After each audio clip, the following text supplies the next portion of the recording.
pleasure to welcome you here tonight. This is a wonderful time in the history of Boone County. Shut up, Ed Rob. You know, we have been so blessed in the 9th District to have a congressman that we don't have to read about in the national headlines. We've been so blessed to have someone with an incredible amount of integrity, someone who has served his district with honor, somebody that gives you 110% all week long and then comes home to spend time with his family. If you don't mind, please welcome the next governor of the great state of Missouri.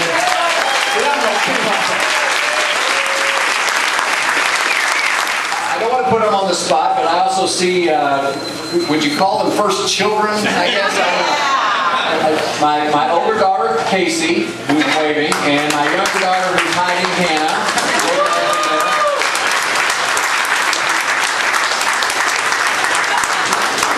Here's a little story that I'm sure will make it on the blogs, and that's okay too. It's just, you know, you see what you get what you see. You know, one of the things when the girls come out, they come out in the summertime, usually stay for a couple of weeks. I've got a little dorm room, bedroom, one bedroom that's right next to the Capitol, and so when they come out, it's a great adventure for them because we have air mattresses all around. Of course, Renee and I are trying to step around.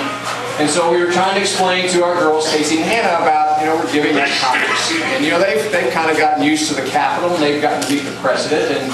And of course, one of the things Casey said was, does that mean we have to give up the apartment? And I'm looking at this sea of air mattresses, you know, and disheveled, you know, living. And I said, yes, honey, but, you know, we might get to live in a mansion. So, When Governor Blunt took over, he really inherited a difficult situation. Our budget was out of balance by $1 billion. We had over 1 million people that were on public assistance. The fact is that we had jobs. In fact, at one time during Governor Holden's administration, we had 70,000 jobs lost. There were more jobs lost in the state of Missouri than in any state. Not per capita. We had lost more jobs in this state than anywhere in the country. We had doctors that were trying to decide whether they want to continue practicing medicine because they couldn't afford their malpractice insurance premiums, even though they had never had cause to be hauled into court or a complaint against them. We had businesses that were thinking about relocating their headquarters. One in southwest Missouri that if it had moved its headquarters 18 miles into Oklahoma would have saved $250,000 a year in workers' compensation premiums. And so all of these decisions and this unfriendly climate that had been created, and so when Governor Blunt and some of the lawmakers that are here, and I can't name you all, but there's some really tough decisions made in Jefferson City to try to get us back on track. And so now then we have a modest budget surplus. They did that without reaching into our wallets and taking more from us. I think we should applaud those lawmakers that are here for that.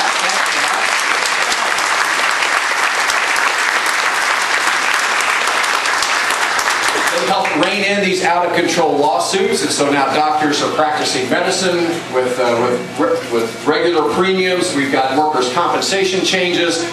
We have added 95,000 jobs in the state. There are more people working in the state of Missouri right now than ever in the history of our state, and that's because the welcome mat is back out again, and business is open here in the state of Missouri. And I will tell you, if you look at the 8 states that surround Missouri, 4 states have been losing jobs. We've been adding jobs. We need to continue to build on that progress. But I will tell you this. If we make the right choices I see that we have had, we will have a golden era of security and prosperity for our state.